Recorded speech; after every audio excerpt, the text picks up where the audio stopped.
दोस्तों नमस्कार, मैं आपका दोस्त राहुल कुमार गुप्ता आपका अपने चैनल आरके जीएस 2.0 में स्वागत करता हूं। जैसा कि आज हम लोग यूपी पुलिस मैथ जो है 23 अगस्त का फर्स्ट शिफ्ट का पेपर सॉल्व करने जा रहे हैं और आगामी परीक्षा के लिए ये बहुत ही इम्पोर्टेंट होगा आपके लिए। ठीक है, आप ध्यान से देखिए।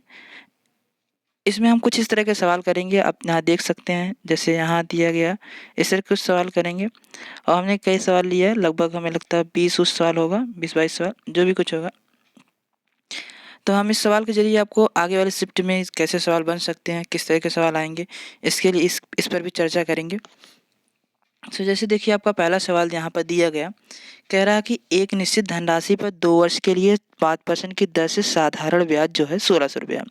देखिए साधारण ब्याज का आपको फार्मूला पता होगा, फार्मूला पता है कि नहीं पता? जैसे देखिए इस सिंपल इंटरेस्ट बराबर क्या होता है, P गुणे R गुणे T बटा 100 होता है। तो यहाँ से हम क्या कर सकते हैं, यहाँ से सिंपल इंटरेस्ट काउंट कर सकते हैं। जैसे सिंपल इंटरेस्ट मतलब प्रिंसिपल काउंट कर सकते हैं। सिंपल इंटरेस्ट जैसे दिया गया 1600 रुपये, उसके बाद यहाँ पी का मान दिया गया, पता नहीं भाई। आर का मान लेकिन पता है, आर का मान कितना है, आर का मान दिया गया 5% और समय दिया गया 2 साल और बटे लिखा गया 100। अब देखिए अगर हम देखें यहाँ से 5 दूना 10, यहाँ पर 10 आ जाएगा, 0 0 कट जाएगा, 16 से गुणा कर देंगे 16,000 हो जाएगा। मतलब पी का मान जैसे यहाँ पर 1600 गुणा का 10 में कर देंगे तो 16,000 हो जाएगा। वैसे देखा जाए इस तरह के सवाल को हम क्या करते हैं, जैसे इसमें दिया गया है रेट दिए, अगर हमें प्रिंसिपल अगर ब्याज दिए, अगर कभी भी आपको ब्याज दे तो आप इस तरह बिल्कुल नहीं करेंगे। आप क्या करेंगे, इसे 2 साल के लिए समय कितना 2 साल और रेट कितना 5 साल। इन दोनों का प्रोडक्ट करें, इन दोनों का प्रोडक्ट का मतलब जानते हैं, गुणा करेंगे। जैसे 5% है 2 साल के लिए, कितना ब्याज मिलेगा, आप कहेंगे 10%। भाई 5 साल के लिए अगर आप 2 साल के लिए 5% रेट से दे रहे हैं, कितना ब्याज मिलेगा 10%। और 10% की वैल्यू 1600 दी गई है। तो इसमें अगर 10% की वैल्यू 1600 दी गई तो आप 1% का मान निकाल सकते हैं, 10 से भाग कर दीजिए और 100% के बाद में मान लीजिए। जैसे 1% का निकालना चाहते हैं निकाल लीजिए, 1600 और भागे कर दीजिए 10, तो 1% की वैल्यू कितनी आ जाएगी 160। और 100% की वैल्यू निकालने के लिए 100 से गुणा कर देंगे, इसमें भी 100 से गुणा करिए और 100 से इसमें भी करिए, आपके पास आ जाएगा 1600 रुपया। पूरा जो प्रिंसिपल है वो 1600 रुपया आ जाएगा। जैसे ही प्रिंसिपल आएगा आप कुछ नहीं करेंगे, प्रिंसिपल आते ही आप ब्याज निकालेंगे। कह रहा चक्रवृद्धि ब्याज निकालें, चक्रवृद्धि ब्याज देखो कैसे निकाला जाता है भाई। देखिए हम आपको एक ही तरीका बताएंगे, तरीके तो बहुत हैं लेकिन तरीका एक देखिए बस। अभी फिलहाल के लिए आप 3 स्लॉट बना लीजिए और 3 स्लॉट बनाने के बाद, ठीक है, 3 स्लॉट बनाने के बाद आप रेट देख लीजिए कितना है, 5% है। और प्रिंसिपल देख लीजिए कितना, प्रिंसिपल आपके पास कितना 16,000 रुपया। आपको बस इतना पता होना चाहिए कि किसी चीज़ का 1%, 10%, 10% कैसे निकालते हैं, 1% कैसे निकाल। जैसे अगर हमें 16,000 का मान लीजिए 1% निकालना हो, 1% निकालने के लिए पीछे से हम क्या करेंगे, 2 अंक के बाद 10 मिनट लगा देंगे, मतलब हमारे पास 160 आ जाएगा 1%। लेकिन वही 10% निकालना होगा तो क्या करेंगे, पीछे से अगर 1% निकालना होगा पीछे से 2 अंक के बाद 10 मिनट, लेकिन अगर 10% निकालना होगा पीछे से 1 अंक के बाद 10 मिनट, इससे यहाँ पर 10% कितना जाएगा 1600। एक बात बताइए, जब 10% आपको पता ही हो जाएगा तो आप क्या करेंगे, इसका 5% निकाल सकते हैं। 5% कैसे निकालेंगे, इसका आधा कर देंगे और क्या, 1600 का आधा कर देंगे 800। 800 3 बार लिखना है आपको, क्योंकि 3 साल का ब्याज, अगर 2 साल का ब्याज होता तो हम 800 2 ही बार लिखते हैं, ठीक है ना। 3 साल के लिए 800 कितनी बार लिखेंगे, 3 बार। और फिर क्या करना, जो 800 ये ब्याज आया, अब ब्याज के ऊपर ब्याज लगेगा, 800 का भी 5% निकालेंगे। तो इस 800 का जो 5% निकालने आप चलेंगे, 800 का अगर 10% निकालेंगे, 10 अंक के बाद लगाएंगे 80 हो जाएगा। 80 का आधा कितना आ जाएगा 40। अब 40 आपको देखो कितनी बार लिखना है, अगर 2 साल का ब्याज होता तो यहाँ तक खत्म, लेकिन 3 साल का ब्याज है, ये तो इस पे 40 लगा, लेकिन अब 3 साल के लिए हम क्या करते हैं, इस पे 40, इस पे पहले वाले 40, फिर दूसरे वाले 40 और फिर बाद में तीसरे वाले पे 40। अच्छा 2 साल हो गया भाई। और फिर इस 40 पे क्या लगेगा, ब्याज लगेगा, इस वाले 40 पे लगेगा ब्याज 5%, इस वाले 40 पे कितना ब्याज लगेगा, यहाँ पर 40 का 10% निकालेंगे कितना आएगा 4 आएगा, और 4 का आधा कर देंगे 2 आएगा।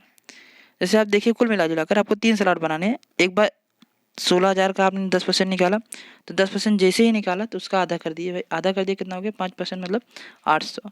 और 800 1 2 3 3 बार आपने लिखा। उसके बाद फिर क्या किया, इस 80 का, ये 800 का, सॉरी ये 800 का निकालेंगे आप 5%। पहले 10% निकालिए 80 आएगा, 80 का आधा कर देंगे 40, 40 40 3 बार लिखेंगे। और फिर 40 का 10% आप कर दीजिएगा, उसका आधा करिएगा 2 आ जाएगा। तो जैसे आया तो 8 त्रिक 2400 और फिर उसके बाद 120 यहाँ से और फिर 2 यहाँ से 24 से 2522, ये वाला बी वाला ऑप्शन जो है इसका सही है।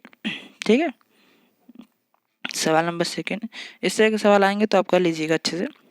कह रहा 475 रुपये अंकित मूल्य 15% छूट पर जूते की जोड़ी पर कितनी छूट प्राप्त है। अगर 475 रुपया अंकित मूल्य, सॉरी 475 रुपया अंकित मूल्य कितना 475 रुपया, और इस पे आप 15% का छूट दे रहे हैं। आप देखिए 10% कितना, 10% निकाल सकते हैं नहीं निकाल सकते, बिल्कुल निकाल सकते हैं। एक अंक के बाद अभी आपने बताया कि 47.5, फिर इसका 5% निकालने के लिए इसका आधा करिए। 23 दूना कितना होता है 46, तो आप 23 कर लीजिए। उसके बाद देखिए बचा 1.5, 1.5 का आधा करेंगे कितना होगा, 1.5 का आधा 75 पैसा। तो आप करिए क्या 23.75 जोड़ दीजिए बस, 5 7 5 12 और 7 3 10 1 11 4 2 6 1 7 71.25, 71.25 आपके पास क्या आ जाएगी, छूट आ जाएगी। अगर आप करना चाहें देखिए छूट, देखिए किस पे हम दे रहे हैं, अंकित मूल्य पे दे रहे हैं। इसका आप डायरेक्ट आप 15% निकाल सकते हैं। 475 गुणे 15/100 कर लीजिए, जो आएगा वो भी काउंट कर सकते हैं, ये कोई प्रॉब्लम नहीं है, इसमें बहुत आसान है। ठीक है, सवाल नंबर थर्ड देखिए। अब हमसे कह रहा है 12/2 से काउंट करने के लिए कह रहा है 2022 से 11/2 2023 तक, मतलब 1 साल का ब्याज हमसे मांग रहा है। निकाल देंगे 15% की दर से, साधारण ब्याज कह रहा है। अगर इस 15% निकालना कितना, अब यहाँ आप देखिए ध्यान से, यहाँ देखिए आप वही बात आ गई। 1 मिनट हम बता रहे हैं आपको, ये प्रीवियस वाले स्लाइड पे जाना है, प्रीवियस वाले पे, थर्ड वाले पे, बिल्कुल। 1 साल का ब्याज निकालना, अच्छा 1 साल का ब्याज निकालने के लिए 15% का रेट, इसका मतलब 15% ब्याज मिलेगा, क्योंकि समय तो 1 साल है और हमें ब्याज कितना मिलेगा, मतलब रेट कितना 15%, इसका मतलब ब्याज कितना मिलेगा केवल 15%। इसका हम 15% निकाल देंगे। 1% आपको पता है कितना होगा, 2 अंक के बाद दशमलव लगाना, 730 और गुणे 15 कर दे। ऑप्शन में आप चेक कर भी सकते हैं, 15 तिया 45 है, कई ऑप्शन है 5 वाले। उसके बाद 15 सत्ते 105, 105 में 4 और जोड़ दिए, 105 4 109 हो जाएगा। अब देख लीजिए कौन वाला ऑप्शन है, सेकेंड वाला ऑप्शन सही है। ठीक है, अच्छा आगे बढ़ते हैं। एक दुकानदार एक वस्तु के अंकित मूल्य पर 10% की छूट देता है, लेकिन छूट वाले मूल्य पर 8% का बिक्री कर लगा। जैसे अगर मान लीजिए, वैसे हम देखिए कई इसके तरीके तो हमसे बता बहुत अच्छे अच्छे हैं, लेकिन फिर भी आपको जो क्लिक करेगा माइंड में, सबसे पहले तो ये क्लिक करेगा, और जो क्लिक करेगा वही आप सीख के जाइए। जैसे यहाँ पर क्या करा, एक दुकानदार एक वस्तु के अंकित मूल्य पर 10% छूट देता है। इससे अंकित मूल्य आपने मान लिया 100 रुपया, और 10% छूट दिए तो आप मान सकते हैं कितना 90, क्योंकि 10% छूट का मतलब 10 रुपया कम कर दिया। अब इस पे भी 8% बिक्री का लगा था, इसका 8% बढ़ा दिया। अब 8% बढ़ाने का तात्पर्य समझ रहे हैं, इसका 8% निकालेंगे, 1% निकालेंगे 10.9 आए, क्योंकि 2 अंक के बाद लगाना है, और 8% निकालने के लिए 8 से गुणा कर देंगे, 8 9 72, तो 7.2 हो जाएगा। अब इसमें 7.2 जोड़ देंगे, तो जैसे 7.2 जोड़ेंगे वैसे आ जाएगा 97, कितना आएगा 97 और 0.2 आ जाएगा। तो 97.2 की वैल्यू दी गई है, और अंकित मूल्य की 100 की वैल्यू पूछी है। अप्रॉक्सीमेट आप लगा सकते हैं कि 97 का दी गई है, 2 की पूछी है, मतलब कि 100 की पूछी है। तो अगर करना चाहे तो कर भी सकते हैं, कोई समस्या है नहीं। जैसे आप देखें यहाँ पर 97.2 की वैल्यू दी है ना, कितना दिया है 34,020 रुपये। तो आप दशमलव हटा के 0 उधर बढ़ाइए, तो आप यहाँ पर लिखिए 34,002 और 00 और भाग करिए 972 से। अब 9 3 27 3 बार जाएगा, 3 बार तो आप इसमें देख रहे हैं सब में है, तो एक बार गुणा कर लीजिए, 3 दूना 6, 3 7 21, 3 7 21 और 3 9 27, 27 और 2 29। जैसे आप करेंगे तो यहाँ पर आएगा 12 में से 6 जाएगा 6 आएगा, बचेगा यहाँ 9 बचेगा, 9 में से 1 जाएगा 8 आएगा, 12 यहाँ पर 6 ऐसे है ना, हाँ तो यहाँ पर 9 में से 1 गया 8 आएगा, और बचेगा यहाँ पर कितना 29, बचेगा यहाँ पर कितना 3, 13 में से 9 गया 4 आएगा, और फिर यहाँ पर 486 हो जाएगा, और फिर उतारोगे कितना भाई 0। अब 9 बचे 45, 9 बचे 45, और यहाँ पर 360 आप ज़्यादा 5 बार जाएगा, बाग करके देखिए ध्यान से, 5 दूना 10, 5 दूना 10, 5 से 35 से 36, 5 45, 45 3 48, इसका मतलब 5 बार जाएगा तो 35,000 ऑप्शन में आ जाएगा ये। बी वाला आंसर सही है। ठीक है, बहुत आसान सवाल है।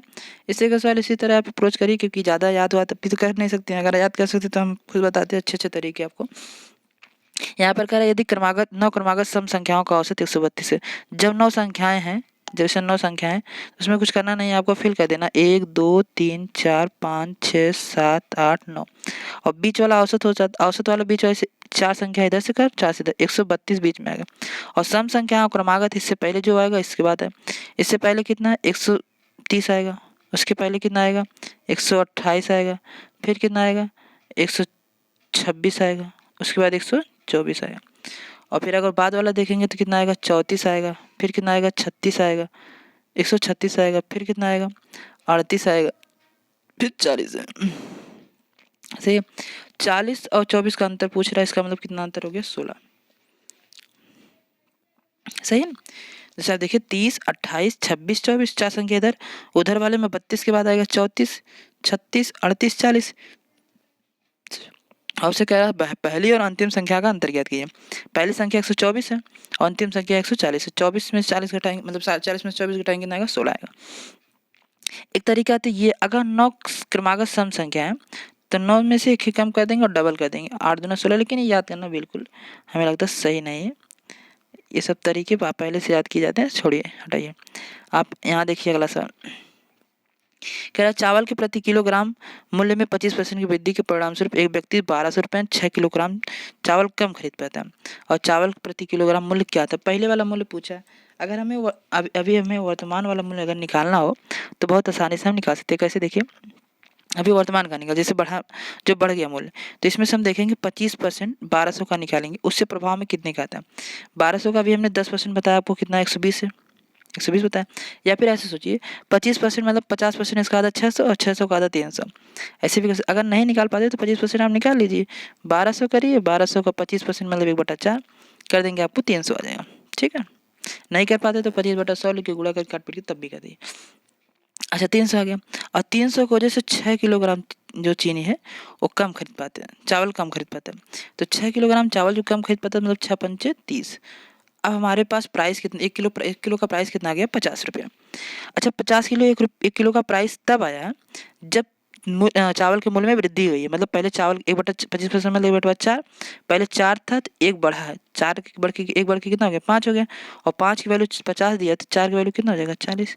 इसका मतलब पहले 40 प्रारंभिक मूल्य जो था वो 40 था। ओके ठीक है, अगला कह रहा है एक फल विक्रेता है, कुछ संतरे 10 रुपए की दर से 10 रुपए में 4 की दर से और दर से तने ही अधिक संतरे 10 रुपए में 5 से और 5 संतरे दर से खरीदता है। ये थोड़ा सा टाइपिंग मिस्टेक में थी। फिर कह रहा अब वह पूरे पूरे लॉट को 20 रुपए में 9 की दर से बेचे, तो उसका हानि या लाभ प्रतिशत ज्ञात कीजिए। देखिए इसमें कुछ करना नहीं होता, इसमें करना तो बहुत कुछ है। देखिए जैसे हम क्या करते हैं, इसमें आर्टिकल को बराबर कर लेते हैं, तो हमें पता चल जाएगा, प्राइस को कंपेयर कर लेंगे।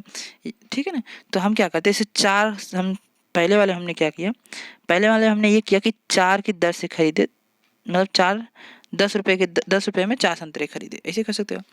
दूसरे हमने क्या किया, 5 संतरे खरीदे 10 की दर से। सही है। अच्छा अब हम क्या करेंगे, इन दोनों को पहले मिक्स कर लेते हैं। मिक्स करने का मतलब जानते हैं आप, पहले आर्टिकल को बराबर मिक्स करते समय बराबर ही कर लिएगा ये आर्टिकल को। जैसे इसमें क्या कर 4 से गुणा कर लीजिए, इसमें 5 से गुणा कर लीजिए, तो आपको आएगा 5 चौके 20, और यहाँ पर भी आएगा 4 पंचे 20। तो 5 से गुणा करेंगे यहाँ पर, लेकिन 50 आ जाएगा। यहाँ पर यहाँ से गुणा किए आप, इसका गुणा इसमें किए हैं और इसका गुणा इसमें किए हैं, तो इसमें 4 गुणा करेंगे, 4 दाम 40 आ जाएगा। ठीक है, तो आप आर्टिकल देखिए 5 चौक 20 5 चौक 20, 20 आर्टिकल यहाँ पर और 20 आर्टिकल यहाँ पर, 20 20 कितना हो गया, 40 आर्टिकल। आपने खरीदा कितने में, 50 यहाँ 40 यहाँ 90 रुपये में। अब आप क्या कर रहे हैं, आप वही कर रहे हैं कि 9 आर्टिकल को बेच रहे हैं 20 रुपये में। एक बात बताइए, आपका यहाँ 4 आर्टिकल, यहाँ 90 आर्टिकल, सो यहाँ पर 40 आर्टिकल, यहाँ पर 9 आर्टिकल। इस आर्टिकल को भी हमें बराबर करना पड़ेगा। इसका मतलब हमें 9 से गुणा उस पर करना पड़ेगा। 9 9 81, 810 हो जाएगा।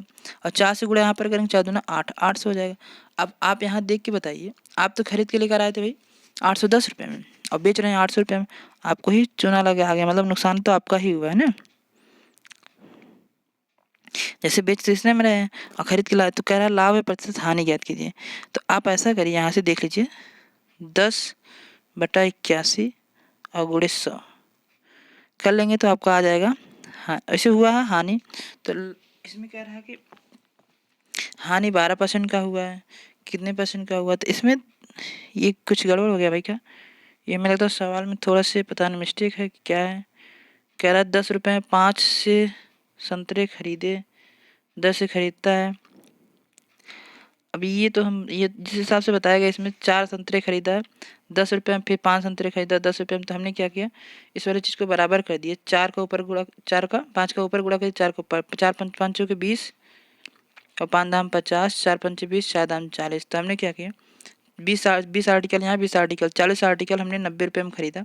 अब हम क्या कर रहे हैं, 9 आर्टिकल 20 रुपये में बेच रहे हैं, तो 9 का गुणा ऊपर करेंगे, 9 9 81 810 आएगा, 4 दूना 8, 8 से यहाँ आएगा, 810 यहाँ पर आएगा। लेकिन समस्या अंत यहाँ पर कोई कुछ गड़बड़ी हुई है, यहाँ पर देख लीजिए ध्यान से। हम जो भी निकालेंगे इसमें आंसर दिया नहीं है, क्योंकि अब 10 का हमें घाटा हुआ है, 10 का घाटा 810 पे हुआ, क्योंकि हम उतने में खरीद के लिए इतने में बेचे।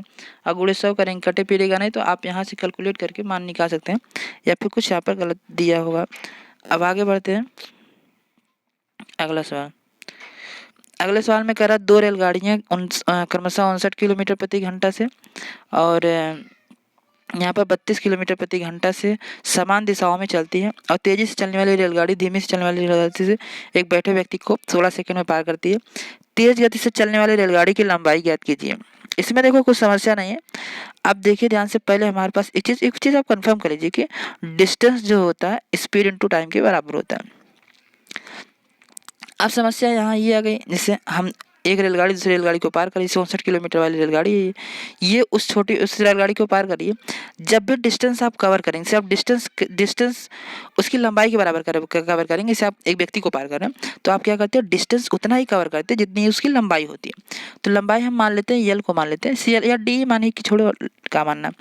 स्पीड जो होती है, लेकिन जब एक ही दिशा में, जैसे रेलगाड़ी इधर जा रही है और उसका क्या नाम है वही व्यक्ति वाली रेलगाड़ी भी इधर जा रहा है, अब व्यक्ति को पार करना, तो दोनों रेलगाड़ी की जब चाल जाती है ना एक ही साइड में, तो चालों को आपस में हम क्या करते हैं, घटा लेते हैं। जैसे 59 यहाँ पर था, 32 यहाँ पर था, जैसे ही घटाएंगे तो यहाँ पर आ जाएगा 17 और 17 10 27, 27 आ जाएगा। हम कैसे करेंगे, 9 से 2 गया 7 और 5 में से 3 गया 2, 27 आ जाएगा। तो हम यहाँ पर लिखेंगे 27, और गुणे एक बात ध्यान रखना है, किलोमीटर प्रति घंटा में मीटर पर सेकंड बदलने के लिए 5/18 से गुणा करना कभी मत भूलना, क्योंकि गलत होने के बहुत ही चांसेस है, ठीक है ना। तो 9 दूना 18 हो जाएगा, 9 3 27 हो जाएगा, आपके पास यहाँ पर 2 8 16 हो जाएगा, 8 5 40, 40 3 120। इसका मतलब ये वाला ऑप्शन सही है, 8वां वाला, 8वें का ए बी वाला सही है, ठीक है ना। अच्छा, अब आप आइए अगले वाले सवाल पे। अगला वाला सवाल भी ऐसा कुछ खास है, इस तरह के सवाल को आपने पढ़ा दिया, आप देख लीजिएगा हमारा वीडियो है। इसमें कह रहा 67 मीटर लंबी ट्रेन 10 सेकंड में 33 मीटर लंबी सुरंग को पार करने में लगने वाला समय ज्ञात कीजिए। यदि ट्रेन द्वारा 65 मीटर लंबे प्लेटफार्म पर खड़े व्यक्ति को पार, ये तो पूरा सवाल ही नहीं है, पूरा सवाल ही नहीं है, तो इसे कैसे लगाया जाए भाई। 67 मीटर लंबी ट्रेन 10 सेकंड में 33 मीटर लंबे सुरंग को पार करती है। तो एक बार हम देख लेते हैं, हो सकता है इसमें, लेकिन सवाल कंप्लीट नहीं है। जैसे सुरंग कितनी है 33 मीटर, और लंबी ट्रेन कितनी है 67 और 33 जोड़ेंगे कितना आएगा 70, 300 आ जाएगा।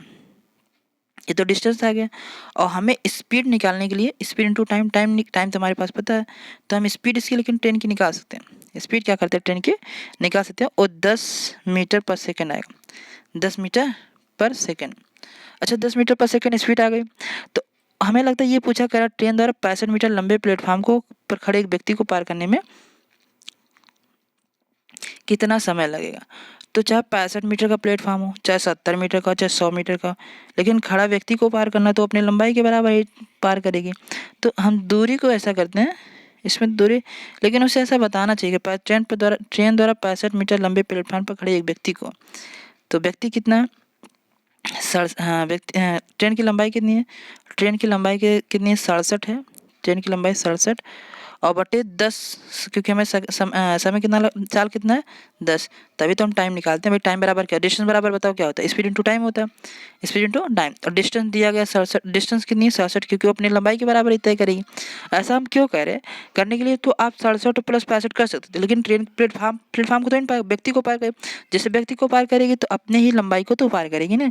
67 उसकी लंबाई है और 10 क्या है, 10 सेकंड लग रहा, मतलब 10 उसकी चाल, स्पीड जो उसकी क्या है 10 है, 10 मीटर पर सेकंड। 10 से भाग करेंगे 6.7, अप्रोप्रिएट आंसर होना चाहिए। ठीक है ना, आगे बढ़ते हैं। अच्छा, कह रहा दो प्रकार के मिश्रण हैं, दो प्रकार के चावल हैं कि क्या क्या टाइप के 10 11 रुपये प्रति किलोग्राम और 21 रुपये प्रति किलोग्राम से है, 17 रुपये प्रति किलोग्राम की दर से एक मिश्रण में प्राप्त करने के लिए दो प्रकार के चावल का अनुपात क्या। इस तरह के सवाल को आपको करने के लिए कुछ नहीं करना पड़ता, allegation is the best option, I think best method आप कर सकते हैं। तो अब देखिए ध्यान से, यहाँ पर दो प्रकार के चावल, तो आप पहला फर्स्ट प्रकार और सेकंड प्रकार। पहले प्रकार के चावल को 11 रुपये प्रति किलोग्राम, दूसरे का 21 रुपया, और ओवरऑल जानते हो दोनों को मिक्स करके बेच रहा है 17 रुपये। आप कुछ मत कर, 21 में से 17 घटाएंगे कितना आएगा भाई, 17 4 21 4 आएगा, क्योंकि बड़े में से छोटा घटाते फिर छोट जो आएगा उसका उसमें से घटाते हैं। 17 में से 11 घटाएंगे कितना आएगा 6 आएगा, तो 2 दूना 4 2 3 6, 2:3। हमें आशा करता हूँ कि आप इस बात को समझ गए होंगे। ये सचमुच में 2 अनुपात, ये वाला कौन सा ऑप्शन है, 2:3। छोटे भाई 2:3, ये वाला ऑप्शन हो गया। ठीक है, अब यहाँ पर हमसे क्या पूछ लिया है, ये सवाल दिया नहीं है, अब क्या पूछ रहा था ये देखना पड़ेगा। देखो भाई क्या लिखा गया यहाँ पर, यक्स प्लस यक्स और 1/x का औसत दिया हमें, तो हम औसत अगर निकालना होता है हम कुछ नहीं, हम तो सीधा बताते हैं, अगर आपको औसत निकालना दो संख्याओं का, दोनों संख्याओं का जोड़ दीजिए और बटे 2 कर दीजिए, औसत ही हम दिया। तो यहाँ से x प्लस 1/x का हम मान निकाल सकते हैं, बिल्कुल निकाल सकते हैं, बराबर कितना आ जाएगा 2m। अच्छा, हमसे x square plus 1/x square पूछा है, तो हमारे पास एक फार्मूला भी तो है, एक्स प्लस, ये बहुत घटिया चल रहा है, एक्स प्लस 1/x बराबर हो जाएगा x square plus 1/x square, और प्लस कितना हो जाएगा 2 इंटू एक्स और इंटू 1/x, एक्स तो कट ही जाएगा, एक मिनट सॉरी, यहाँ पर 2 ये भी फार्मूला जब लगाएंगे तो एक्स से कट जाएगा, केवल 2 बचेगा। तो आप देखिए एक्स प्लस 1/x का जब होल स्क्वायर किए हैं तब जाके कुछ कहानी इस तरह बनी है। ठीक है ना, एक्स प्लस 1/x का होल स्क्वायर किए तभी तो बना x square plus 1/x square plus 2ab, मतलब 2 इंटू एक्स इंटू 1/x। तो यहाँ पर स्क्वायर करेंगे तो 2 दूना 4, 4m का स्क्वायर करिए, बराबर। इसको आपको क्या ज्ञात करना है, इसको आप p मान लीजिए, फालतू में लिखने से कोई फायदा ही नहीं, क्योंकि जगह नहीं। यहाँ पर क्या मान लीजिए 2 को जैसे ही इधर लेकर आएंगे तो आपके पास क्या आ जाएगा, लेकिन आपको इसको औसत निकालना था ना भाई। अच्छा, इसका औसत निकालना है, औसत निकालने के लिए इसका बटे भी 2 करेंगे, चलो कोई बात, अभी कर लेते हैं, 4m स्क्वायर और -2 हो जाएगा और बराबर p आएगा। औसत निकालने के लिए लेकिन इसका बटे 2 करेंगे, 2 बटे जैसे करेंगे 2 से आप काट दीजिएगा, 2 से यहाँ पर काटेंगे जैसे 2 कटेगा 4 कटेगा, तो देखिए दोनों में से काटना, ध्यान रखना कामन लेके नहीं काटिए आप। यहाँ पर देखिए इसे बहुत सारे किसे 2 दूना 4, 2m स्क्वायर और माइनस यहाँ पर 2 1 कम 2 2, ये चीज़ को हम मिटा भी सकते हैं, बहुत ठीक है। अब अगला देखते हैं, कह रहा 12.5% की दर से एक धनराशि 12.5% की दर से एक धनराशि कितने समय में दोगुनी हो जाएगी। दोगुनी का मतलब क्या समझते हैं आप, दोगुनी का मतलब जैसे 100 रुपये है और 100 रुपये 200 रुपया कितने समय में हो जाएगी। बिल्कुल, एक बात बताइए, अगर 100 रुपया 200 रुपया बन रहा है, इसका मतलब ब्याज कितना मिला, आप कहेंगे ब्याज, बिल्कुल बता सकते भाई, 100 रुपये में 200 रुपया तो ब्याज 100 रुपया मिला, लेकिन दर कितना 12.5%, 12.5% का मतलब जानते हैं, 12.5% निकालेंगे तो 1/8 होता है, 100 पे 8 रुपया, 100 पे कितना मिला 8 रुपया, एक साल में 100 पे 8 रुपया मिला, तो आप यहाँ देखिए आपको 100 रुपया पूरा मिला, आप 8 से भाग कर दीजिए, आपको पता चल जाएगा कि आपको कितना, मतलब कितने साल लगे हैं, क्योंकि 8 ही रुपया एक साल में मिल रहा है और मिलने के लिए 100 रुपया मिला आपको, भाग करिए अब देखिए कितना आता है। दिया नहीं क्या,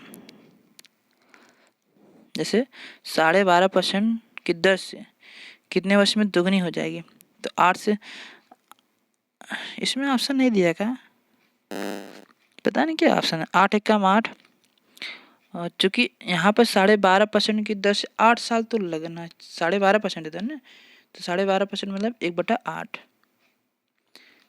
तो साढ़े नहीं, सॉरी 12.5% का मतलब 1/8 तो होता है, लेकिन आपको यहाँ पर 100 रुपये पे 12.5 रुपये मिला। सॉरी, यहाँ पर 100 रुपये पे 12.5 रुपये मिला, क्योंकि 12.5% है ना रेट।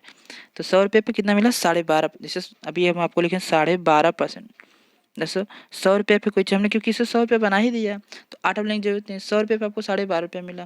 जैसे 12.5 रुपये मिला तो 12.5 से आप भाग करिए। 12.5 से जैसे आप भाग करेंगे तो 8 आ जाएगा। सही है, 8। बस नहीं समझ पाए? दोबारा बता देते हैं, रुक जाइए, 1 मिनट। ये तो बहुत ज़्यादा हैंग करता है क्या भाई? देखिए सुनिए, जैसे आप, अगर हम आपसे कहें हमें 20% ब्याज, मतलब 20% की दर से ब्याज है, तो हम कहेंगे 100 रुपये भाई कितना मिला? आप कहेंगे 20 रुपये मिला। उसी तरह 12.5% मतलब 100 रुपये पे हमें 12.5 रुपये मिला, और हमें मिला कितना? 100 रुपया। अगर वैसे 12.5 रुपये 1 साल में मिल रहा है, तो 2 साल में 25 रुपया मिलेगा, 8 साल में 100 रुपये मिल जाएगा। तो 8 साल इस तरह, और इस तरह देखिए 100 रुपये जो यहाँ पर दिया गया, हमने 20% रेट बताया, तो 1 साल में कितना ब्याज मिला? 20 रुपया। अगर हमारी ये राशि 200 रुपया हो जाती तो हमारे कितना साल लगता? कहते 5 साल, क्योंकि 100 रुपया ब्याज तो 5 ही साल में मिलेगा ना भाई, 20 ठीक है, ओके। इस तरह का महत्तम समापवर्तक ज्ञात करने के लिए आपको देखो कुछ करना नहीं भाई, जब भी आए तो आप घबराइए नहीं बिल्कुल, जब दशमलव को हटा दीजिए, बल्कि 5 है और बटे यहाँ पर कितना 2 अंक के बाद दशमलव 2 जीरो बढ़ाइए, 5 10 लिखिए, 25 100 लिखिए, उसके बाद 125 फिर लिखिए 100। कितने 2 अंक के बाद दशमलव है तो 2 जीरो बढ़ाएंगे, 1 लिख के। ये सेप निकालने के लिए 5 5 25 125 का जब सेप निकालेंगे, सेप का मतलब होता है वो संख्या जो इसको काट दे और छोटी से छोटी हो, मतलब बड़ी सी बड़ी हो।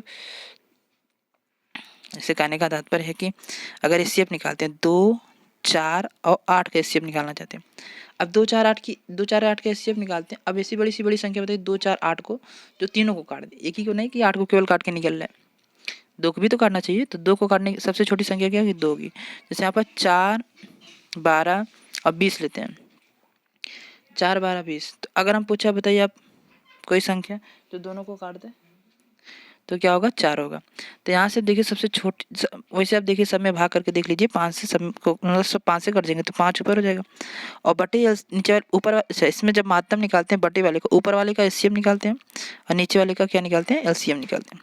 जबकि जब एलसीएम निकालते हैं अगर, तब भिन्न वाले का, तो ऊपर वाले का एलसीएम निकालते हैं, ऊपर वाले का क्या? एलसीएम, और नीचे वाले का निकालते हैं एलसीएम। इसका मतलब अपोजिट होता है। अगर आप महत्तम निकालें तो ऊपर वाले का महत्तम निकालें, ऊपर वाले का 5 5 25 का जब महत्तम समापवर्तक निकालेंगे तो 5 आएगा, और इसका एलसीएम निकालें, इसका 10 100 10 का 100 का एलसीएम कितना होगा? 100 होगा। तो अब जब भाग करेंगे तो आएगा 0.05। अब 100 से भाग कर 2 अंक के बाद दशमलव लगा दीजिए, कुछ नहीं, ठीक है, ओके। अच्छा, वह कह रहा हुआ सबसे छोटी संख्या ज्ञात की, इसे इतने से भाग विभाजित करने पर प्रत्येक स्थिति में भाग शेषफल 3 बचता। 3 बचने के लिए देखिए हम तो बताते बहुत अच्छे, मतलब 60 ही बता सकते, जैसे यहाँ पे अब 9 देख लीजिए, अगर कोई संख्या में आप 9 से भाग करें और शेषफल 3 बचा, बताइए ऐसी कौन संख्या? 12 अगर आप लिख दें तो 9 से भाग करेंगे 3 बचेगा, नहीं बचेगा? तो उसी तरह से इसमें से बताओ 9 से भाग करने पर जो 3 बच रहा हो। अब देखिए 5 1 6, ये नहीं हो सकता, क्योंकि 6 तो 9 से भाग करने पर 6 बचेगा, 5 4 9, ये तो कट ही जाएगा 9 से। 5 1 6, इसमें भी नहीं बचेगा, केवल 6 शेषफल बचेगा। 7 5 12, क्योंकि हम जानते हैं कि 9 का जो रूल है विभाजित होने का, कि अगर आप सम आप नंबर कर सकते हैं, कर देंगे, तो आप जैसे यहाँ पर 7 5 12 आया था, 9 से भाग करेंगे कितना बचेगा? 3 बचेगा। ऐसे मान लीजिए अगर 15 आता तो क्या करते? 9 से भाग करते 6 बचता। मान लीजिए 21 आता जोड़ने के बाद, तो 9 से भाग करते क्या बचता? 3, 9 2 18, 3 तो बचता। तो इसलिए हम आपको बता रहे हैं ये कि 9 का विभाजिता का रूल क्या है, 9 का विभाजिता का रूल क्या है। जिससे अगर आप 9 से भाग कर रहे हैं, 9 से भाग करने के बाद शेषफल क्या बच रहा है? 3 बच रहा है। अब देखिए 4 6 7 8 9, अब कह रहा होगा छोटी से छोटी संख्या क्या कीजिए। अब ऐसा करिए, या तो इन सब का एलसीएम निकाले, सबका एलसीएम कैसे निकालेंगे? एलसीएम निकाल के 3 जोड़ दीजिए, तो 4 6 8, आंसर तो ये एलसीएम निकाल सकते हैं, 4 6 8। आप पहले 4 6 8 का एलसीएम निकाल लीजिए, 4 6 8 का एलसीएम निकालेंगे कितना आएगा? तो 24 आ जाएगा, 8 9 16 तो होगा नहीं, 24 आ जाएगा। अब 24 आ गया, बच्चा 8 और 9, तो 7 और 9 बचा, तो इसमें 9 हमारे पास 24 में, लेकिन 3 हो गया, इनसे 24 में देखेंगे 3 तो हो ही जाएगा, एक 3 बचा, 3 एक लिख लीजिए और एक 8 लिख लीजिए, ठीक है। बहुत 24 तियाँ 72, 8 क्यों लिखेंगे भाई, 7 लिखेंगे, 24 तियाँ 72, 72 का गुणा किस में करेंगे? 7 में। तो अब प्लस जो रिमाइंडर बचता है, जैसे प्रत्येक स्थिति में शेष पर इतना करें, रिमाइंडर को जोड़ देते हैं। ओके, जो आएगा आप लिख लीजिए, कल कैलकुलेट कर लीजिए। 7 दूना 14, 7 से 49, 49 से 50 और प्लस 3, तो 504 प्लस 3 बराबर 507। मैं तो ये बताऊंगा इसमें से जब कहे तो हम चेक कर लेंगे कि अगर 5, जैसे यहाँ पर 5 आता तो हम क्या करते हैं, अभी 5 तो है नहीं, 4, 4 से आप देखिए, 4 से भी चेक कर सकते हैं। जैसे 4 से भाग करने पर 3 से पहले देखो, इसमें 4 से भाग करने पर 0 हो जाएगा, इसमें 4 से भाग करेंगे 2 अंक से 4 का विभाज्यता का रूल क्या है कि लास्ट के 2 डिजिट को आप 4 से भाग कर लीजिए, जो आएगा वही शेष पर। 4 से भाग करेंगे 10 में 2 आएगा, तो इसमें तो हो ही नहीं सकता क्योंकि 2 बच रहा है, ये तो कट ही जाएगा, हटाओ 4 से। 4 से इसमें भाग करेंगे भाई कितना आएगा, 1 आएगा शेष पर। और 4 से इसमें भाग करिए 0, 7 में 4 से भाग करेंगे 4 एकम 4, 3 ही बचा। इसका मतलब यही वाला ऑप्शन। आप किसी से 8 के रोल से देख लीजिए, 7 के रोल से देख लीजिए, आप डायरेक्ट भाग करके भी चेक कर सकते हैं, लगाने की कोई जरूरत नहीं है। लेकिन फिर भी अगर आपको लगाना, प्रत्येक स्थिति में शेष फल अगर बच रहा है, प्रत्येक स्थिति में अगर शेषफल बच रहा है, तो आप तरीका ये है कि आप सबका एलसीएम लीजिए, सबका एलसीएम लीजिए, एलसीएम लेने के बाद जो शेषफल होता है उसे जोड़ दीजिए, बस यही है तरीका। ठीक है, अब अगले सवाल पर चलते हैं। कह रहा 30 टेबल का लागत मूल्य का मतलब समझते हैं, सीपी। जैसे 30 की जो सीपी है वो बराबर है 40 टेबलों का विक्रय मूल्य, मतलब एसपी के बराबर है। तो आप कुछ मत कीजिए, सीपी यहाँ लिखिए, एसपी यहाँ लिखिए, मतलब कैलकुलेट करने के लिए इसे बटे में लाइए, ऊपर 40 और बटे में 30 लिखिए। तो यहाँ से देखिए, यहाँ से 4/3, 4 का सामान खरीद के 3 में बेचें, तो आपको घाटा ही हुआ ना भाई, 4 का सामान 3 में बेच रहे हैं, तो घाटा कितने का हुआ, 1/4 और गुणे 100 कर देंगे तो आपका 25%। आंसर कितना जाएगा, 25%। ओके, ठीक है। अब इसमें कह रहा कि 1 मिनट, अभी हम इसे बता रहे हैं, पहले टाइम बहुत लंबे, बहुत लंबी वीडियो बन जा रही है हमारे हिसाब से। कह रहा 12 पुरुष और 18 महिला एक साथ एक काम को 10 दिन में कर सकते हैं। 12 पुरुष, थोड़ा जल्दी जल्दी देख लीजिए, 12 पुरुष प्लस 18 महिलाएं किसी काम को कितने दिन में कर सकती हैं, 10 दिन में कर सकती हैं। तो बराबर हो जाएगा 9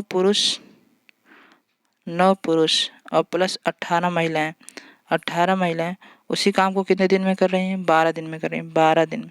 तो यहाँ से हम रेशियो निकालेंगे, 12 दिन है, यहाँ से हम रेशियो निकालते हैं, पहले एक महिला एक पुरुष मतलब कितना काम करते हैं, फिर वो टोटल वर्क निकाल लेते हैं।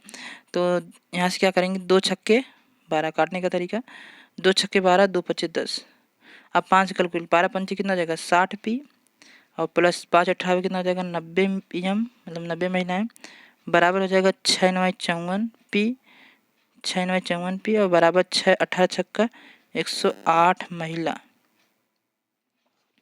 अब देखिए, या तो आप करिए 60 को 54 को इधर लाइए तो आ जाएगा 6 पी, कितना आएगा 6 पी, भाई लिखा क्यों नहीं जा रहा, 6 पी बराबर हो जाएगा, यहाँ पर 108, यहाँ 90 घटा, उधर लेकर जा घटाएंगे तो कितना आ जाएगा 18 एम। तो पी और एम का जो रेशियो हो जाएगा भाई 18/6, मतलब कि अगर एफिशिएंसी जो 3 पुरुष की है, 3 पुरुष की है, तो महिला की कितनी आ जाएगी, 1 हो जाएगी। आप कुछ मत करिए, जैसे ज़्यादा करके देखिए, ध्यान से सुनिए, 3 1 का रेशियो आ गया, पुरुष 3 और महिला 1। तो आप यहाँ से क्या कर सकते हैं, टोटल वर्क निकाल लीजिए, क्योंकि टोटल वर्क यहीं से आएगा। टोटल वर्क निकालने के लिए आपका पुरुष की 3 है तो बात यहीं 36, और प्लस महिला की कितनी है, 1 थी ना, 18 कम 18 और गुणे 10 कर लीजिए, तो 36 18 3 54 हो जाएगा तब, क्योंकि जो गुणा गुणे 10, ये तो टोटल वर्क आ गया। महिलाएं देखो, 2 पुरुष और 3 महिलाओं से काम करवाना है, 2 पुरुष, 1 पुरुष 3 काम कर रहा है दिन में, तो 2 पुरुष कितना 6 करेगा, और 3 महिलाएं हैं, तो महिलाएं 1 ही करें, 3 हो जाएगा। तो आप 6 3 जोड़ेंगे 9, 9 से भाग करेंगे 9 6 54, तो 6 3 9, 9 6 दाम 60, 60 दिन में काम, ऑप्शन नंबर 1 काम 60 दिन में कंप्लीट हो जाएगा। ठीक है, आगे कह रहा कि बहुत ज़्यादा सवाल हो गया। निखिल और रितु की आय 2:1 के अनुपात में, वे 5:3 के अनुपात में खर्च करते हैं। जैसे आय अनुपात इतना है और खर्च का इतना है, और इतने के अनुपात में बचत करते हैं। ये दोनों ऋतु को कुल मिलाकर मासिक बचत इतना है।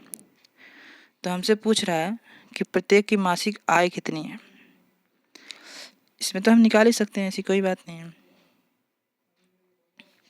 लेकिन ये तो बहुत ज़्यादा सवाल हो गया।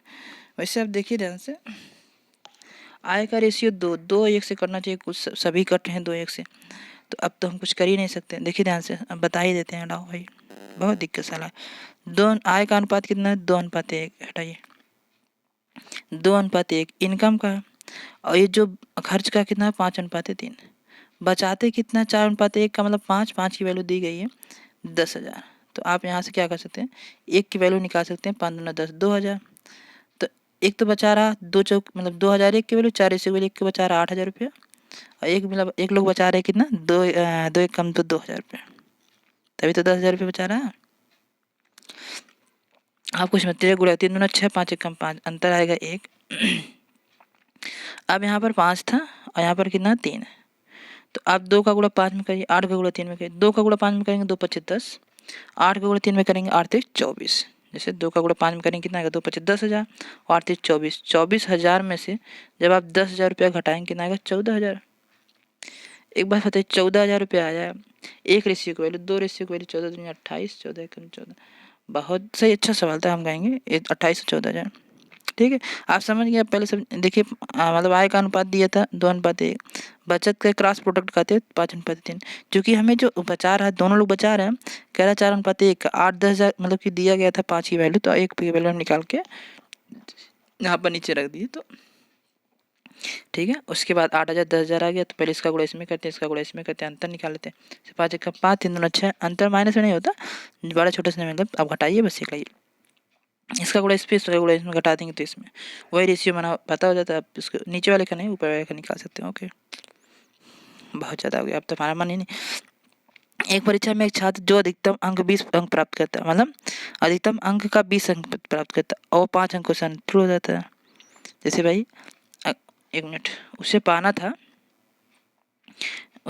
मतलब वो अधिकतम अंक पूरा, यहाँ पर अधिकतम अंक जो भी होगा मैक्सिमम नंबर, मान लीजिए यहाँ 100% पूरा मैक्सिमम नंबर आते हैं, तो वो 20% पाया और 5 नंबर से फेल हो गया बंदा, मतलब 5 नंबर और पा जाता तो पास हो जाता। एक अन्य छात्र जो अधिकतम अंकों का 30% पाता, एक अन्य छात्र वो वही 30% पा गया, 30% पा गया और उत्तीर्ण अंकों से 20 अंक अधिक प्राप्त हो गया। मतलब इससे मान लो पासिंग मार्क यहाँ था, पासिंग मार्क यहाँ था, चूंकि 5 नंबर से तो गिर गया और 20 नंबर ज़्यादा पाए। बताइए अंतर कितने का, भाई कहोगे 20 और 10 का अंतर 30, तो 30 और 20 का अंतर 10% है, और 10% की वैल्यू, ये तो ज़्यादा 20 नंबर पाए, 5 नंबर कम पाए, 25 है। और 100%, लेकिन हमें 100 निकालना ही क्यों है, 10% की वैल्यू कितनी है, 25 है। तो एक बात बताओ, हमसे कह रहा है उत्तीर्ण होने के लिए आवश्यक प्रतिशत क्या है। अगर निकालना चाहो तो 100% की वैल्यू 250 आप निकाल सकते हो, क्यों 10% की वैल्यू 25 है, तो आप यहाँ से एक जीरो बढ़े, 100% की वैल्यू 250 हो जाएगा। तो टोटल नंबर 250 तो है। एक आदमी 20% पाया, वो तो फेल ही हो गया, और 5 नंबर से फेल हो गया। अच्छा एक बात बताओ, अगर कोई आदमी 10% पा रहा है तो 25 नंबर पा रहा है, और हम पूछे तो 5 नंबर में कितना परसेंट पाएगा, बिल्कुल बता सकते हो क्यों नहीं। अरे 25 नंबर पा रहा है तो 10% पा रहा है, तो 5 नंबर जब पाएगा तो 2% पाएगा, पाएगा नहीं भाई, बिल्कुल पाएगा, क्योंकि 50 25 5 से भाग 15 10%। तो अगर वो 2% और ज़्यादा पा गया, तो मतलब 5 नंबर या पाता है तो परसेंटेज में 2 नंबर और पाता, 22% पा गया होता है ना, 20% तो पा ही रहा है, 2% और पा जाता, तो 22% जैसे ही पाता वो बंदा पास हो जाता, मतलब उत्तीर्ण होने के लिए 22%। आप वैसे भी निकाल सकते हैं, 20 यहाँ पे देखिए ऐसे भी निकाल सकते हैं कि यहाँ से 5 की वैल्यू निकाल लीजिए, 5 मतलब कि परसेंटेज में 5 की वैल्यू निकाल लीजिए, या फिर आप 20% का निकाल के जोड़ दीजिए, 20 पंचे 100 निकालेंगे, तब फिर बाद में वही 125 आएगा, 125 बताओ 105 आएगा, और 105 कितना परसेंट है, वो भी आप 5 से 250 में कैलकुलेट कर लीजिएगा, आपका आ जाएगा। क्योंकि 2% 5 है, सॉरी 2% 5 है, तो 20% कितना जाएगा, 50 आएगा, 50 5 55, वैसे भी निकाल सकते हैं, लेकिन हमें लगता है ये सही तरीका है कि आपको अगर ये पता होगी, इससे मान लीजिए 2% की वैल्यू पता होगी 5 है, तो 5 ही की तो वैल्यू तो निकालनी है यहाँ पर। ठीक है, ओके, थैंक यू क्लास।